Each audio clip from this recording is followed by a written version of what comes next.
Europe. I am Enrique KATSINIS from Ferran. It's a Spanish real estate consultancy company. We have been in the real estate sector for the last 42 years. I'm working for corporate real estate services business. I've been working for the last 18 years.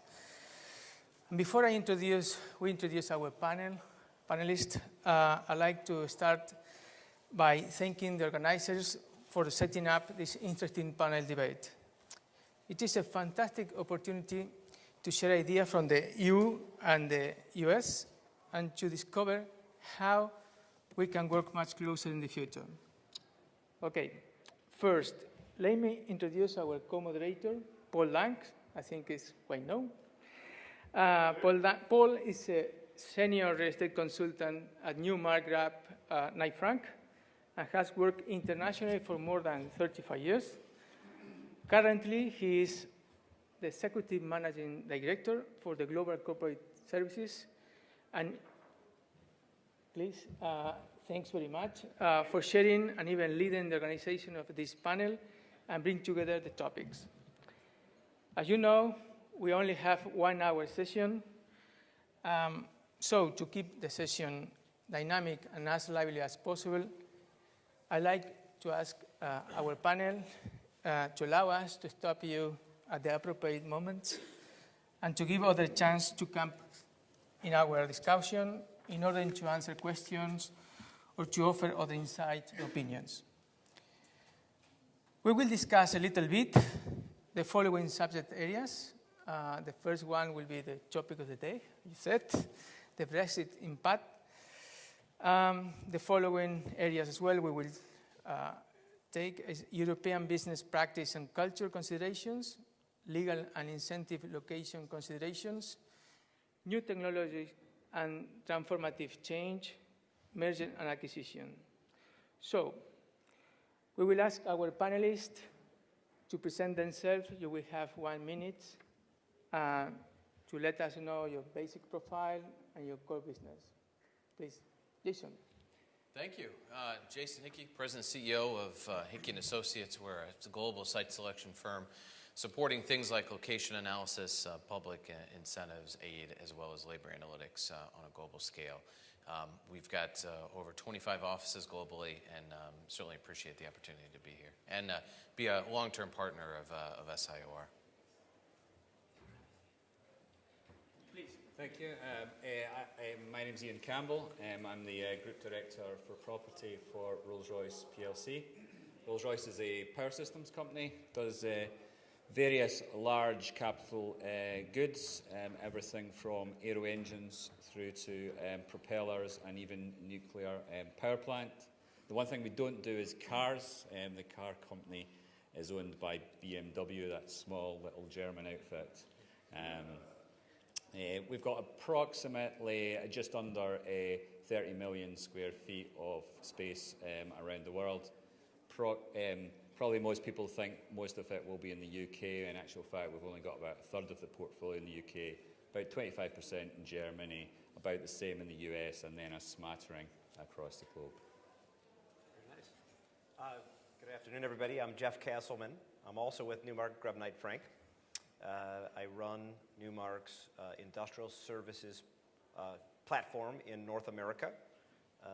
I'm what they call player coach, in that I spend some of my time managing that group and some of the time servicing my own clients and brokering deals. My background is industrial. I've done a lot of data center work and a fair amount of office and retail work as well. I'm also the founder and CEO of an energy company called Optimize Energy, which does energy procurement in deregulated markets around North America. And as many of you may know, I'm the SIOR Global President-elect and will become President of SIOR in New York City in October, and I hope to see many of you there for that conference because I know it's going to be spectacular. So thanks for having me, and I look forward to being a part of the group today. Hi, Shahriyar, Rahmati. I work for a US-based private equity firm. I'm the operations team there. It's Comvest Partners, primarily investing in growth businesses around North America. But prior to that, spent my time here in London in the European office of another US-based private equity firm, doing acquisitions of businesses with real estate portfolios all over God's creation, sometimes in places that I didn't even know they had any business operations, and in some where they actually didn't. So my perspective is primarily around the mergers and acquisitions front and financing considerations associated with real assets. Good afternoon. I'm Ravi Goonesena. I'm a partner in Shakespeare, Martineau, corporate lawyers. I'm a corporate and commercial property solicitor. I do a lot of inward investment work for overseas clients, and I have a particular connection with Turkey.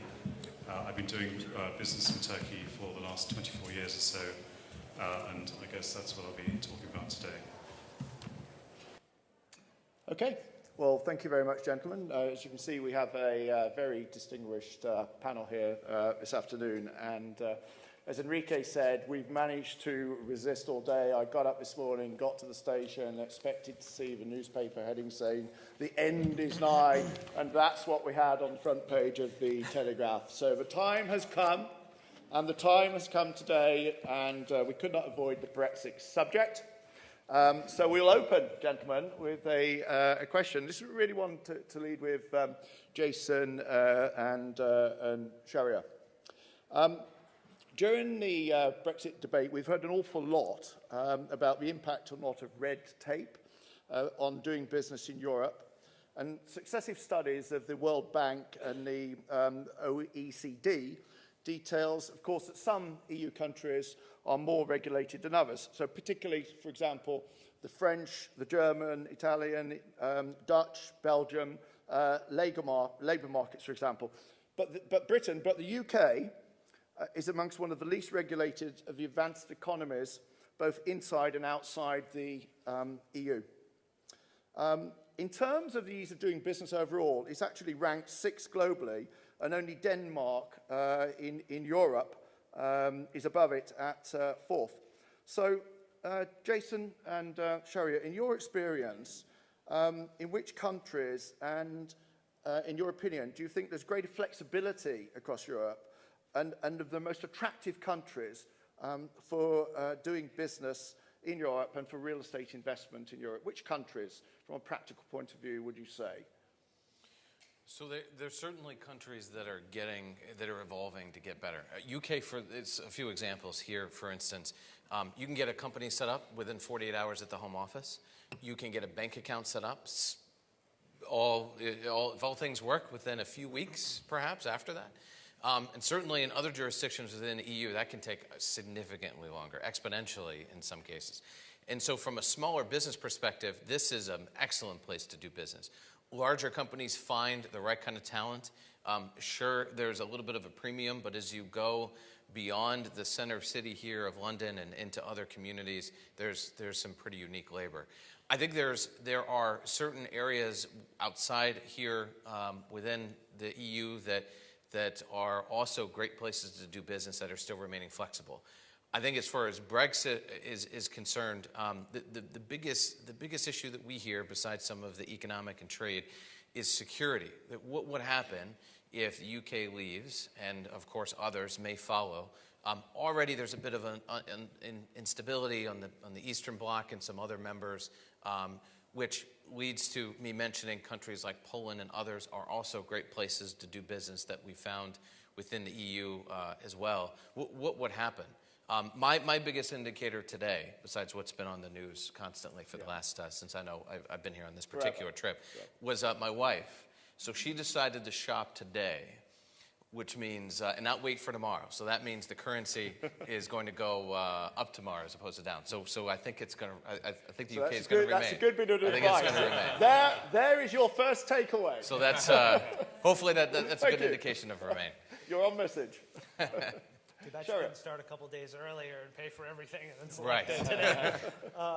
But I usually end up on the receiving end of real estate portfolios. We acquire a company and it comes with a bunch of assets, and then you get to decide what you're going to do with it. Whether that's sell it and lease it back, whether that's get out of it entirely, or even try to leave it behind with a seller, if that's an option. I think when I look at transactions in the UK and real estate portfolios here, it's dramatically different than the rest of continental Europe. It feels like virtually everything there takes 3 times as long and is much more difficult and expensive and has even more intermediaries involved to get things done. So find populations generally have a bit more mobility across the major cities in the UK, from people who are working in London to Birmingham to other areas where they'll actually travel and have the ability to do so. Whereas, again, in many other places, you end up with what feels like a more landlocked population and a more inflexible portfolio of real estate. In terms of contractual considerations, I guess that's probably where I think about Brexit the most. We all have a lot of different agreements that are signed across borders. One of the things that I don't know what the impact would be or what the magnitude would be is any of the agreements that have to do with asset portfolios or financing related to assets that comprehended the UK's inclusion in the EU. And so to the extent that there would be any triggers that would go off as a function of separation, that would be something that would be worthy of consideration and keep me up at night, probably pouring through a lot of legal documents. But other than that, the rest of it's effectively economic. We're doing our own little poll now. So looking at the vote today, in your opinion, would exiting the EU have a positive or a negative effect upon your business? What's your opinion? Very short, and one reason why. Good afternoon. I'm Ravi Goonesena. I'm a partner in Shakespeare, Martineau, corporate lawyers. I'm a corporate and commercial property solicitor. I do a lot of inward investment work for overseas clients, and I have a particular connection with Turkey. I've been doing business in Turkey for the last 24 years or so, and I guess that's what I'll be talking about today. It will have a negative effect. I mean, I'm out for a lot of overseas corporations, family offices investing in the UK. They're completely perplexed at what's happening. I mean, they've said to me, why on earth are you doing this? And I have a number of deals on hold at the moment because clients are waiting to see the result of the Brexit vote. So I think if we exit, the immediate impact will be negative. In the long term, it's impossible to say. Okay, Jason? We have a few as well on hold for the same reason, uncertainty. And so we really hope that there's a Remain decision, and because the uncertainty would be more of the domino effect than anything else, and that uncertainty is very dangerous. Ian? Yeah, I think it's been said several times over the last couple of days, uncertainty is what businesses don't like, and we currently have the uncertainty about the outcome from the vote tomorrow. But if the vote is negative or the vote is to leave tomorrow, then we have to create further uncertainty. First of all, for what will happen immediately in terms of the strength of the pound against the euro and the dollar, but then probably more a long time on what happens to the capital markets. But then I think from a business point of view, what's particularly concerned is a sort of medium period. What actually happens? How do we conduct business between the various parts of with Europe, especially because the UK will not have trade agreements, and we have no idea how long these new trade agreements will take to get into place. And I'll be honest, I've also got the more immediate thing. I've got several members of my team that work in the UK that are not UK nationals from the rest of Europe, and the uncertainty it will cause in the immediate team is not a small factor for me at all. That's a very good point, and that's really not come out during the general debate, has it? And I mean, Geoff, looking at it from the US perspective as well. Well, Paul, I'm compelled to give you sort of a hedged answer, only because I think there's two different forces at play. In a macroeconomic sense, I think it's a potential exit is bad for the macroeconomy. First locally, then regionally, potentially globally, for all kinds of reasons that have already been discussed. So to be short, I won't go into that right now. I do think an exit probably hastens the exit, the domino effect of others. That does create turbulence. It does create uncertainty.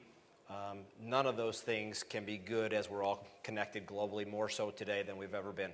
But that's in the macro sense. In a micro sense, it's good for America. Foreign direct investment that comes to London and comes to the UK today may very well want to bypass the UK in favor of a perceived safer haven, and that potentially could be investment in the United States real estate. And so, believe it or not, a net effect of all this could be decent for the United States, which, by the way, has recently made it easier for FDI in the United States by changing some of their laws. And it is the institutional capital source of choice at the present time. So I actually think it's a little bit of both. Right. Okay. Yeah. Sure. I'd like to see things stay the way they are for the benefit of the companies that we own today. Yeah. And I'd like to see things go the other direction to create some instability and chaos for great buying opportunities. Yeah. Both, right? You love chaos, don't you? I do. I mean, it creates all of this uncertainty, creates opportunities. And so if people suddenly find themselves cut short and have a financing squeeze or need working capital financing or are faced with sudden, expensive, immediate decisions, we can help. And that deploying capital to support businesses is what we'd be there for. And that's a perfect environment for non-bank financial flexible capital to step in and fill a need when the market doesn't function. Yeah, so it's a little bit two sides of the coin from your perspective, from what you're saying there. Let's move on and talk a little bit about culture. I think something like 50% of the audience from this morning are coming here from the US. And across Europe, as you all know, we've got quite an interplay of cultures between Western Europe, Central and Eastern Europe, Southern Europe, and so on, and very, very different ways of doing business across the region. So, I mean, particularly Ravi and Jason maybe leading off with, can you give us some sort of practical examples of the differences between the developed, mature markets of Western Europe and the less mature and less transparent markets in the other parts of Europe, and some particular sort of takeaways that the audience should take into account when doing business in Europe. Ravi, your view. So, I mean, I can only speak for Turkey rather than the rest of Central Europe. It is the largest economy in Central and Eastern Europe, and I think the sixth largest in Europe overall. But the business culture is totally different to the UK. I think the central thing about dealing with Turkish businesses is establishing the relationship with the client or counterparty. In the West, it's usually the contract which comes first and the relationship which develops afterwards. In Turkey, it's very much a question of establishing trust and friendship with the people you're dealing with, and the contractual relationship follows. I'd say that's a key difference. Mm-hmm. Well, so many cultures in Europe. It can be a challenge, but it can also be something to really take advantage of in a positive way. Certainly, if a company is looking to expand or invest in a certain area, culture probably has something to do with it. Productivity, a certain type of skill, whatever it is. And that's pretty important. Outside of the Eurozone or the U.S., there's a lot of challenges all over, which is why both the Eurozone and the United States incorporated anti-corruption related legislation. For U.S. companies, it's the Foreign Corrupt Practice Act that we have to follow very, very closely. And there's plenty of parts in the world. Southeast Asia in certain locations. Latin America can be a big, big challenge. And certainly some more developing economies in sub-Saharan Africa, as well as even in the eastern side of the European continent, there's a fair share of challenges in the less developed. Yeah. And there's a rush to invest still in Romania, Slovakia, and the other Balkan states. Yeah, it's much more opaque, the market, and not so transparent. And Geoff, looking at it from a US perspective, the brokers you're dealing with across the states, you know, they will get quite frustrated at times, referring business over here for certain reasons. Typically, what sort of comments do you get back from brokers? Like lack of understanding? You know, it's interesting. We've had some of these conversations, you know, both with you and Dan and with the Knight Frank folks, but certainly with the clients as well, and with many of our SIOR brokers. The American client, the corporate client, tends to want an American experience. It's what they're comfortable with. It's what they know. They want to allow for cultural nuance. They want to allow for political nuance. They want to allow for change of laws, of course, differences in laws. But they want a consistent experience, yet business is done so differently in so many different places. And so they're looking for services providers or consultants or both who can smooth those edges and give a consistent experience, I guess is the best word. When you think about it, there are certain elements to what we all do, regardless of where we play in the ecosystem of a real estate or financial transaction, that's universal. And it doesn't really matter for a moment if you can suspend this country from that country. Location, location, location tends to be a global phenomenon, right? Total cost of occupancy, quality of labor, right? Time to market, speed to market, logistics, supply chain, e-commerce. Those things don't know borders as well as we know borders. And that's part of that expectation that I should be able to have a universal experience anywhere that I go in this day and age. And I think that's the perspective. Okay, that actually sort of transitions us into, if we look at the, each one of you really, looking at the three general market factors that are typically most important to your business, to your clients. So looking at market first, and then the second question relates to when your business is making real estate investment decisions or your clients' businesses, and what are the top three real estate factors? So Ian, looking at the market generally for you as a business, what are the key market factors for you? I think the first key market factor is, essentially it comes down to two things, which is the customer and the product. So who is the customer? What's the location of the customer? And in a lot of our businesses, we have two ranges of customer. One is that we have, in the aviation world, we have airlines. A lot of airlines are directly or quasi-governmental controlled. So you're actually dealing with a semi-private element of the government in a lot of cases, not in all cases, and that brings it with it certain locational factors. You may get certain pushback in terms of location of facilities that go with that particular contract. Secondly, you then have the issue about the product, which essentially comes down to skills and technology. And that will then determine, between those two factors, will determine which particular country, certainly, you would make a locational decision in. If I then move that maybe on to then the real estate decisions, the first element of the real estate decision is essentially a subset of what I've just talked about, because talent is absolutely the main factor in advanced manufacturing. If you don't have access to talent today and in the future in any location, and I don't just mean at country level, but I mean at town level, at region level, town level, you need to be certainly, or the business certainly will do a lot of work around looking at availability of labour and where the local technology colleges and universities are, and what's that government policy in terms of R&D facilities in those particular areas. If you then are satisfied in terms of technology in all its forms and talent, you then probably would then come down to the next factor, which really is about what I'll call flexibility in all its forms. That's everything from labour flexibility to flexibility of communications, transportation systems, etc.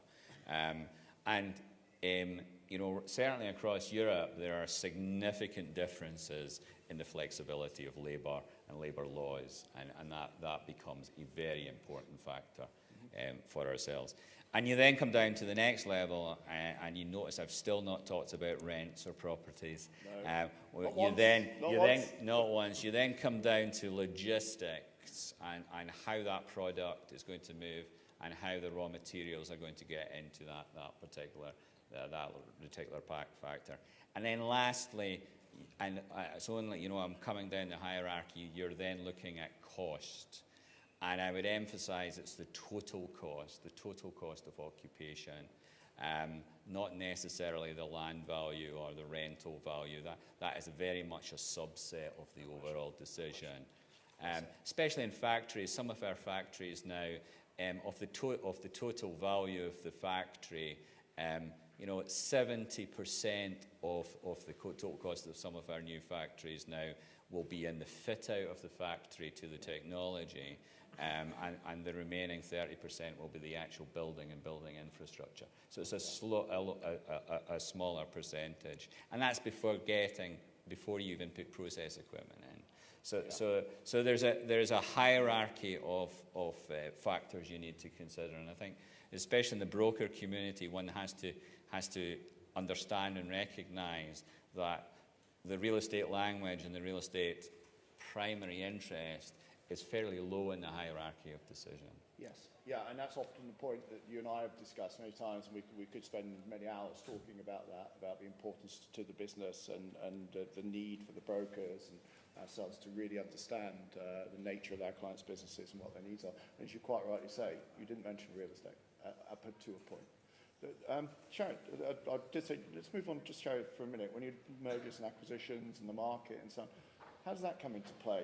So I really like the framework that you just laid out, because it's basically the same way that we'll think about it within the context of most businesses that we'll acquire. There's a little bit of a layer sort of on top before we're able to get there.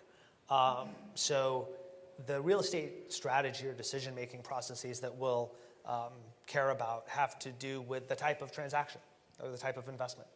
So if we're buying a growth company, do they have enough capacity to actually grow through this business plan they've just sold us on to go pay a bunch of money to go buy the business? If it's a distressed company, are they in too many locations, and do we plan to shutter or sell several of them at relative bargain prices just to get out of it and alleviate management from the distraction of thinking about it? Was it somebody's brainchild? Did they go and buy a group of 10 businesses and smash them together, but actually still leave people in all of the buildings where they originally were, but they actually need to work together, so that wasn't a good decision. And now we need to find the right places, get them out of the wrong places, and put groups together so they can work and function effectively. Thinking about the things that you mentioned, like talent, capabilities, supply chain, logistics, customers, products, et cetera. So there's sort of that layer of right-sizing and fitting out the key attributes of the portfolio before we can kind of take a more kind of business operational viewpoint. There's also considerations when, buy versus lease. If it's a restructuring transaction and it's very asset heavy, part of the way that we finance the business may be a sale leaseback of that portfolio, putting that cash into the business for the purposes that we had outlined in our thesis. If it's a company where multiples are very high, right? That rent is really expensive. I don't care about it relative to market. Every dollar I spend in rent, pound or euro, is coming off of the EBITDA that business is getting valued at. And so if it's cheap to buy, it's extremely expensive to rent. And so those are also considerations that we'll think about. So it's there are a number of factors that sort of are precedent to our ability to really think about it, as a more normal business. Sort of broaden it out, because the we're going to talk about is legal considerations, but this is sort of flowing into that. And Ravi, when you look at it from the point of view, and Shahriyar, the difficulty in certain countries to actually prove title and the issues that creates, clearly relating that back to sort of general market factors and so on. So Ravi, what's your view on that? What sort of challenges does that present across Europe?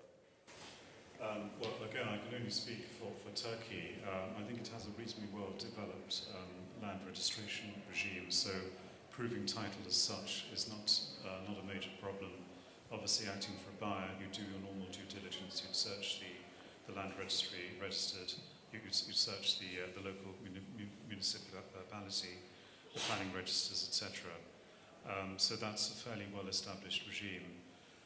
One consideration which does apply for overseas companies acquiring real estate in Turkey is that you have to give notice to the municipality, who then has to check whether the land falls within a zone which has a particular military or security significance, and that can often cause delays. But otherwise, the system is fairly transparent and fairly well regulated.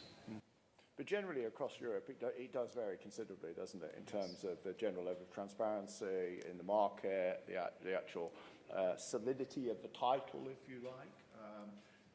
Anybody, Jason, specifically any experience that you've had in sort of your work across Europe where your clients, customers have experienced difficulties in that area? So certainly not from a title research perspective, not a lot of challenges. In other places of the world, definitely. Right. I think the hardest problem is to reposition the site, to rezone or otherwise reclassify. Right. That's becomes very difficult in a lot of jurisdictions in Europe. Right. And Ian, what about your? Yeah, I was just going to say the same. Yeah. I cannot think of a single example across certainly the countries that we've dealt with in Europe where we've had title issues. Yeah. As you know, as you say, other countries, especially in Asia, that's a far more relevant issue. But gaining building consent, planning consent, whatever you call it, that is a definite challenge. Right. And it's also linking back to a question you mentioned before. There's also a cultural aspect. In the UK, and I don't want to go on too much about the planning system, but it's a very centralised, despite you having to deal with the local authority, a lot of the planning laws have been centrally determined and are quite onerous in terms of time and expense, frankly, to go into in terms of reports for all sorts of issues. As you move into other parts of Europe, actually the authority actually truly vests with the local authority, and often with the mayor himself or herself.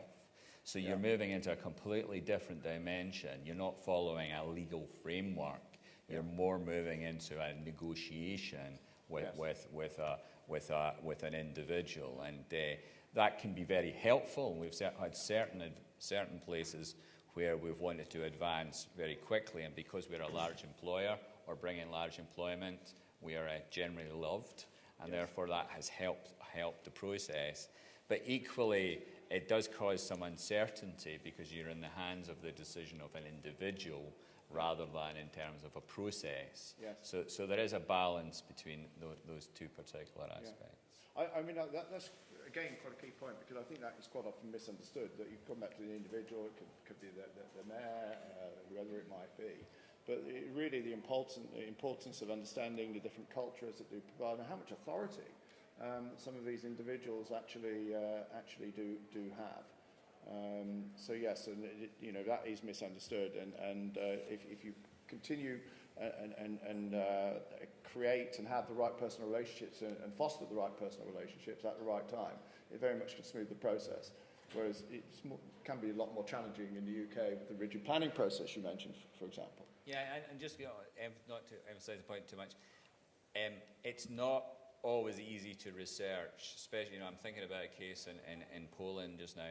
It's not often easy to research as somebody that's moving into that country exactly what authority does that individual actually have. Right. They may say they have a degree, but what do they actually have? And that lack of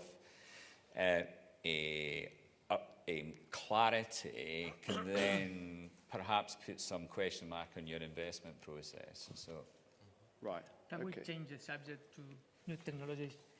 Geoff, could you tell us some insight or opinion about how new technologies is affecting real estate? Sure, I can talk about that. I recently attended a fascinating conference just a few months ago with some big thinkers. Maybe you've heard of Ray Kurzweil or Peter Diamandis, and if not, they're easily found through Google search.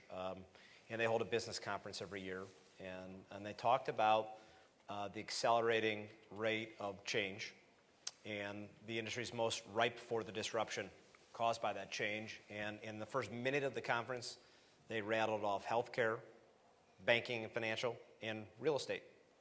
And so they had my attention in the first minute, and we spent 3 days dissecting why that would be the case. We went through a roster of world-class experts on different subjects who came and spoke and gave theses and case studies and proof, and it boiled down to sort of a list of near-term disruptors and then a list of longer-term disruptors and then an ultimate convergence of all of them. And I went to the conference thinking this stuff probably, 20 years down the road, and I'm not too worried about it today. And I left the conference going, my God, it's already here. It's all around me. I just saw 20 examples of it, and I have to go back and make change. I have to make personal change. I have to make family change. I have to make company change. I work at a very big company, Newmark. Newmark effectively is owned by Cantor Fitzgerald, which in itself is a very large company. And I was pleased to find that much of the change was already underway, or they're already buying into technology companies. The big disruptors in the near term would be AR and VR, so augmented reality and virtual reality, 3D printing, drones. The big one, I think, closest to us in a commercial mainstream sense is probably autonomous vehicles, trucks, fleets at our buildings, cars, transportation as a service versus one person, one car, which may still be more of an American phenomena than a global phenomena, but it's still an issue, right? And that changes ratios, coverage ratios, valuation, site selection. I mean, it's really a very, very, very dramatic change to where we'll put our buildings and how we'll use them. There's too much economic sense in why that will happen first. It's carbon friendly. It saves lives. It reduces accidents. It eliminates labor as a consideration. Governments want it. Businesses want it. They're working together to forge it. So I think that's a near-term disruptor. A little bit further out is robotics and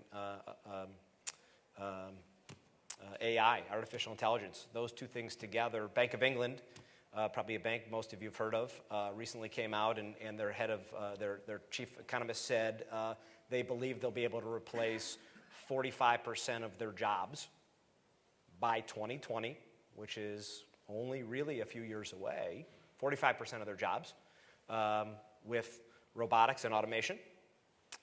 And that was backed up by a report recently in the United States from mainstream media that said 80 million jobs were at risk to robotics in the next 10 years. Now, quick quiz for the audience. How many people know how many jobs there are in America? Anybody? It's 143 million jobs, non-farm sector. 80 over 143 is more than 50%. It's an alarming number. Those are your big disruptors for sure. Yeah, and on Friday we're going to hear more about the Internet of Things and how that's going to impact upon our day-to-day business lives. But if you look at some of and you started to illustrate, Geoff, some of the points there. But if you look at some of the ways in which we're going to have to change the utilization of space, or the opportunities to change the utilization of space. I mean, Ian, looking at your business, what are some of the things that you're sort of looking at the moment? Yeah, to be honest, the Internet of Things is one of these all encapsulating terms. I actually prefer Industry 4.0, which is pretty well the same sort of broad concept. And you then break it down into different aspects. And some of these aspects we're seeing today, so robotics and automation we are seeing today dramatically changing our business, and it will change all the things I mentioned before. Yeah. Because, so we've got one particular factory in the UK where we have changed the method of manufacturing for a product or a range of products. And effectively, it's gone from a factory of approximately 200 plus employees on the shop floor to now 17 per shift. And those 17 people, if you went into that factory, you wouldn't recognize them as doing factory work, because what they're primarily there is to check that the machines are working in coordination. Right. Not that they're working, but they're working in coordination. Right. So I think in our industry, we're still a little bit away from a lights out sort of factories, but certainly with robotics and automation, I can see that coming within a 10-year period.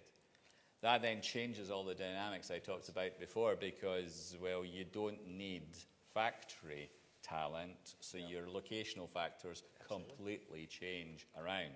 What it does, though, is that you put more emphasis on the, for want of a better term, the white collar, the engineering staff, and that factor moves up. So in manufacturing, they become much more focused upon effectively office accommodation rather than factory accommodation.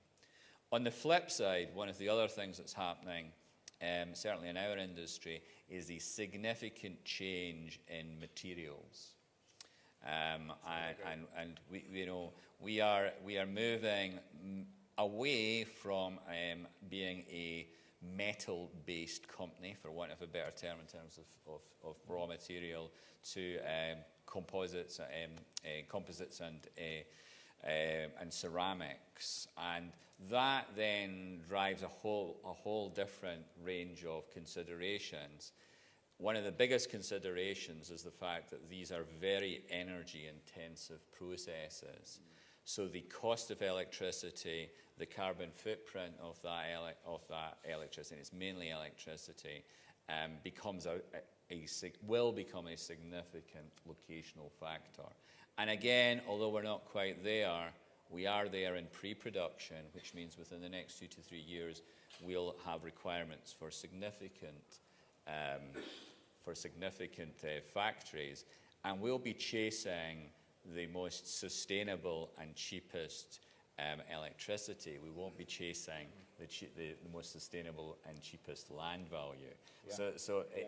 I do think these things are going to change, certainly in manufacturing, change a lot of our factors. Yeah, and certainly, I mean, you particularly talk about energy there, and I know Geoff has looked at that in particular, but also water. Water, sure. I saw in one report, water is outside of energy, probably going to be one of the most, access to good, clean, consistent water supply is going to be one of the most significant location decisions. Do you sense that absolutely within your business and the location work, Jason, that you're doing across the world? Certainly. There's a lot of places, even in the U.S., where that's going to become a challenge. Yeah. We joke that that one of the ways that Illinois might be able to overcome their deficits from a state balance sheet perspective is to maybe sell water to the West. Yeah. Eventually. Yeah. Those kind of things could become reality years in the future, but there's going to be quite the balance that could come into play. So it's something that I think we'll see globally, of course, but access to reliable water, particularly if you're within the food sector or something that needs to tap into that to use it for a product, is going to become increasingly tough and more costly. Scotland will become a major investment. Yes. We can rely on our water every day. That was the plug for Scotland. That's right. Just broaden out a little bit. Just go back to a point that Shahriyar made earlier in terms of sort of merger and acquisitions and what typically you're looking at when you're assessing companies and sort of language that you were just using earlier that is not typically real estate broker language. So just talk about what you measure, what you look for in real estate portfolios, performance and so on. I don't know which bits were not normal for real estate professionals, because the attributes of the real estate portfolio that we care about are basically its relevance and fit to the business plan. Because our holding periods in private equity are ideally somewhere around the 4, 5, 6 year mark. They can be as short as 1 or 2. They can be as long as 10 or 11. But the businesses change shape in that time period. And hopefully we're part of helping and supporting that happen and happen faster.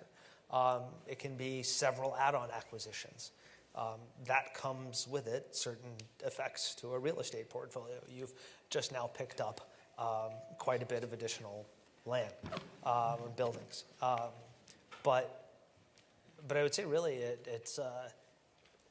it has to perform for the business, and it has to be at the right kind of price is less relevant at the end of the day in terms of what the actual location costs. If you don't have facilities to bring in, it's okay to have 30 or 40% underutilized space. If you plan on doing 2 or 3 add-on acquisitions and they're in a clustered area where similar types of businesses locate, Minneapolis, St. Paul for medical devices, Silicon Valley for tech, Southern Florida for aerospace, maybe Wichita, Kansas for aviation. There's a bunch of different clusters around where it's actually okay to be significantly over capacity and fill it intentionally through your acquisition strategies. And the one thing that I would probably counsel anybody who's working with an investment fund is spend the time to understand why they bought the business, how the business is fundamentally performing, and what they think will happen over the next few years to that company. You can then you're positioned to be a phenomenal partner to that fund and investment firm versus just trying to solve point problems or point solutions for them.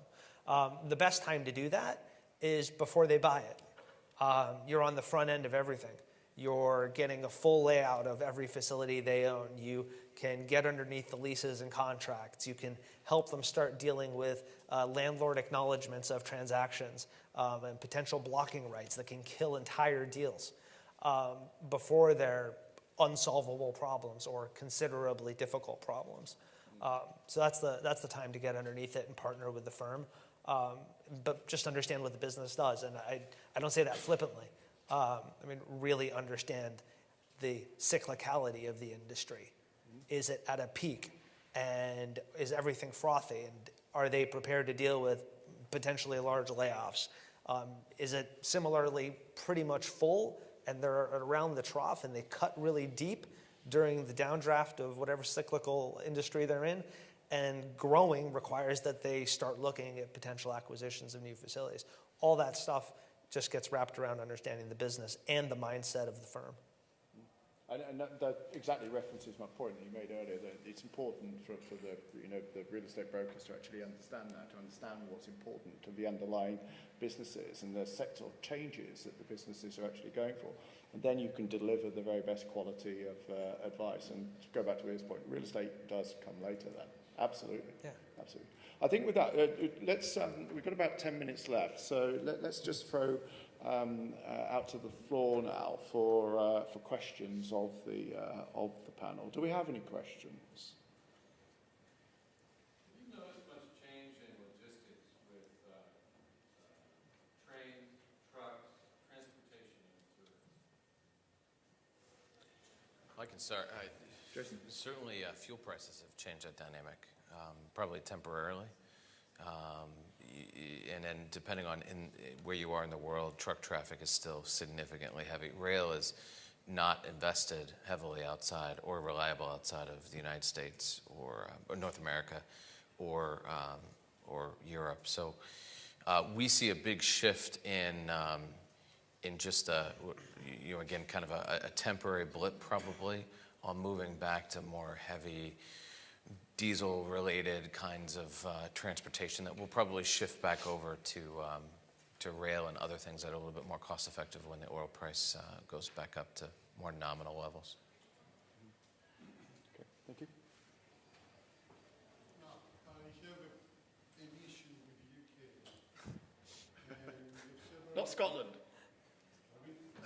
Sorry. have several locations here, and I have a problem with the legal profession and the lease agreements, which is the heart of our business. The contract is like the Bible. Right? Now, we're talking about IT, we're talking about changes, we're talking about updates, reformation, cultures, but nobody ever talked about reforming the lease agreement. Changes to the legal profession is something foreign notion. They don't want to touch it, they don't want to do it. Yet, the lease agreements we are dealing in UK, they are using language from Shakespeare.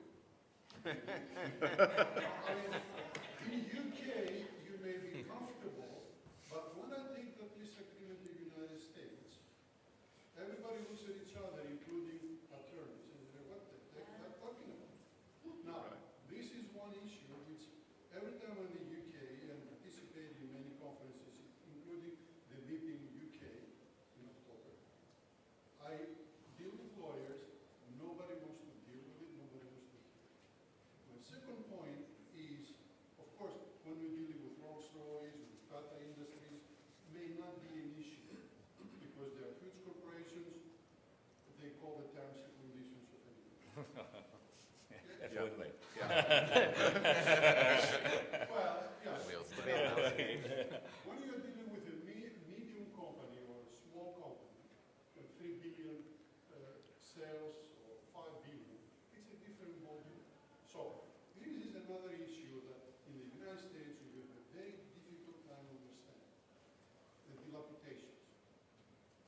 Because the industry in UK, they refuse to accept the most basic real estate principle of wear and tear. When I lease a space in UK for 10 or 20 years, the landlord expects me to bring it back to the condition I took it over 20 years ago. Translation, I have to spend £500,000 or £1 million to change the carpets and change his windows so I can bring it back. Okay. This is, I mean, I will never sign a lease in the UK because it's a disaster. What you're talking about, to bring it back to the two questions, what you're talking about is clearly a very, very big subject area, but let's just bring it back, just deal with basic. Leases, and I'm not defending the UK, leases are changing. Lengths of leases are changing, the language of leases is changing, etc. Ravi, do you want to comment on that first? Well, I think that is a fair comment, and it's useful to contrast the type of lease we have in the UK with the type of lease we have, say, in countries like Turkey. The issue in the UK is that most good quality office space, industrial space, is owned by the large institutions, and they have developed this concept of full repairing and insuring lease. And basically what that means is that the rent that the institutional landlord receives is pure profit. So the entire economic cost of repair and upkeep of the building is borne by the tenants. And that concept is extremely difficult to change because so much good quality space is owned by the institutions, life insurance companies, pension funds.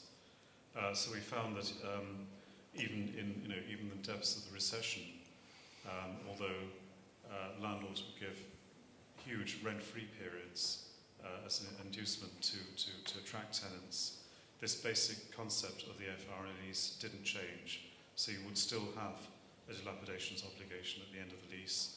You would still have an upwards-only rent review clause or clauses in the lease. And I think that it is going to take a long time to change that.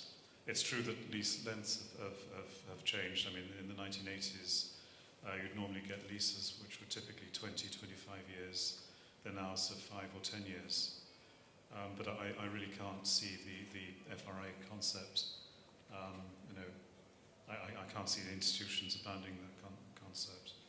But but certainly over the last 10 years, from where we were to where we are today, and partly driven by the recession, is quite different in terms of where the whip hand is, the switch more to the occupier rather than but only in terms of rental levels. I mean, you still get the repairing of the tenant will always have a full repair herring Yes. obligation. Yeah, which is We'll have a dilapidations obligation, Yeah. and there will be only, upwards only review clauses in the lease, typically. And usually these are not negotiable. Usually non-negotiable, Yeah. yes. I walk Yeah. into a negotiation room and Yeah. take it or leave it. Yeah. And just moving on, the second part of the question. Sorry. By contrast, in Turkey, the major repairs are the landlord's responsibility, not the tenants. Yeah. Because they recognize wear and tear. Yes. Yeah. And that, again, it's a big subject area because the countries across Europe, as we all know, do vary in terms of the lease terms, the lease lengths, who's responsible for repairs, and so on and so forth. So it is, as we know, a complicated situation.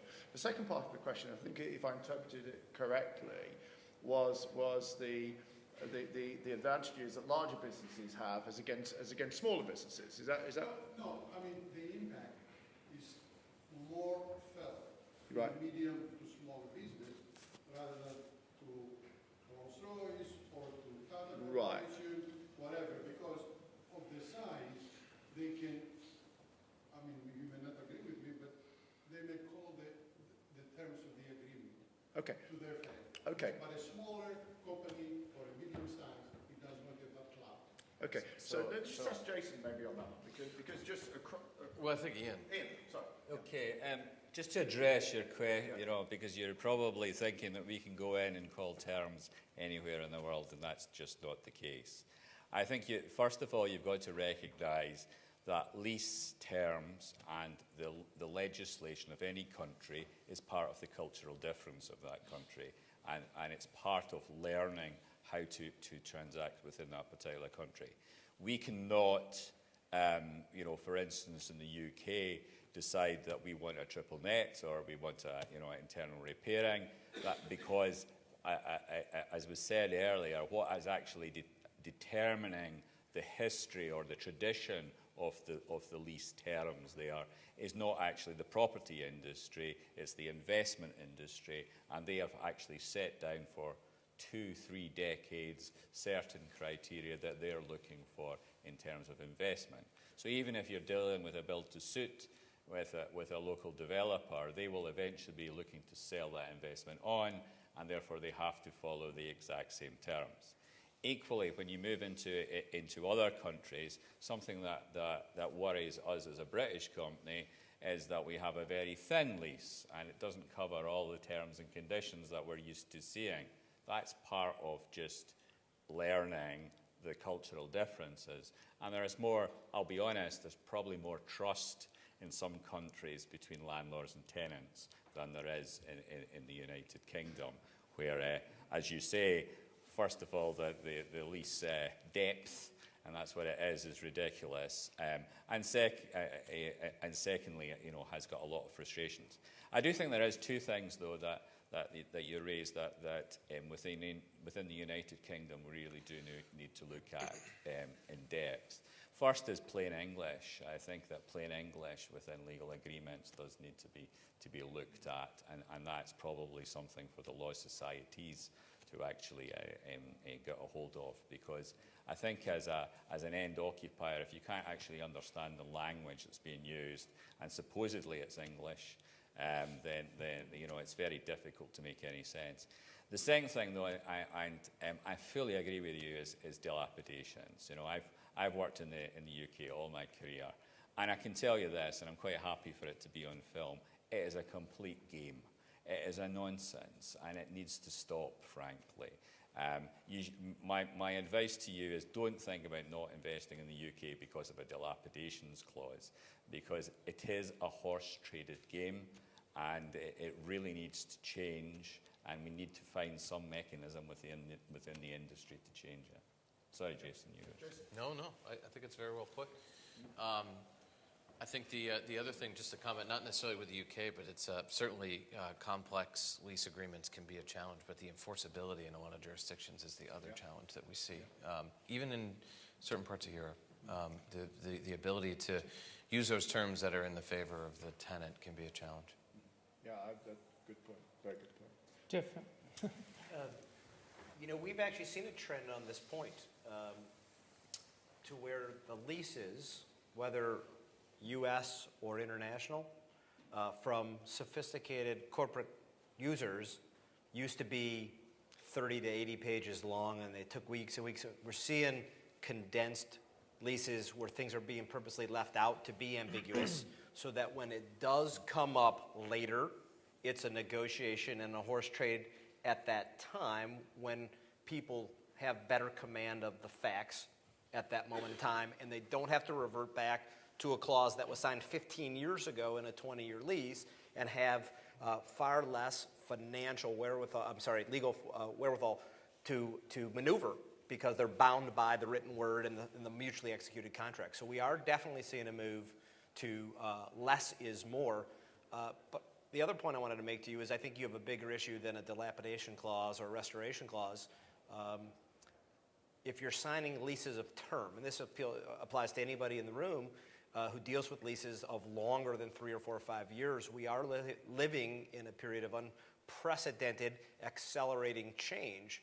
And if you're signing for term, 5 to 10 years, your use of that facility as you know it today will guaranteed be different at the end of the term than it is right now. Yes. Okay? So if you're not negotiating for flexibility, if you don't have the right real estate advisor, if you don't have the right legal advisor who understands what's going to change and protects you by building in those flexibilities for you, there's going to be mission critical real estate, and then there's going to be real estate as a service, and that's all there's going to be. So either it's mission critical to the operation and you own it and control it and run it, okay? Or you sign up for the day, the hour, the week, the month as your shifting need changes and as inefficiencies are systematically wrung out of the system. And so I think that's a bigger issue for somebody who's signing multiple leases in multiple locations at this point in time. Yeah, I think if you have a good lawyer and you have a good broker, those are two big ifs. They'll. What do you mean? No offense, no offense. But The legal advice comes at £400 an hour. that's cheap. It is cheap relative I to usually what we're pay talking closer about. to £1,000. But I need a lawyer. We'll talk later. But the lease is basically, it's in some ways it's also just sort of a. When I say good broker, good lawyer, the reason is they can extract and scrape that massive, unwieldy document for the things you should actually care about.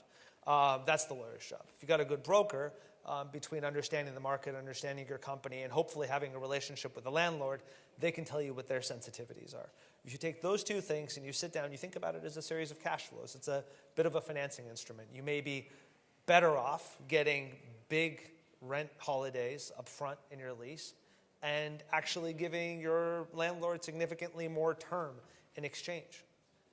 Your landlord may actually be intending to sell his real estate portfolio, in which case he gets a huge bump for a locked-in long-term lease when the financiers come to put a multiple on what that stream of cash flows is worth. Give it to him in exchange for something you care about. It's the horse trade. And so this is where you need to be take a little bit more sort of sophisticated financial view of what you're actually doing. Because these leases, people tend to think, and it blows my mind, but they tend to think about these liabilities in terms of annual liabilities or monthly liabilities instead of total contract value. And if you think about total contract value on a discounted basis, that's the way your landlord's thinking about it. That's the way the institutional investor's thinking about it. And that's the way every financing party is thinking about it. So you kind of need to match sophistication with sophistication and think about why you're actually in that deal. It'll help you get past some of the pain and agita of what you're dealing with, but not all of it. It comes down to some thoughtful negotiation. Okay. With that, we have run over a little, so I would like you, if you would, to join with me and thank our very distinguished panel for a very entertaining hour. Thank you very much.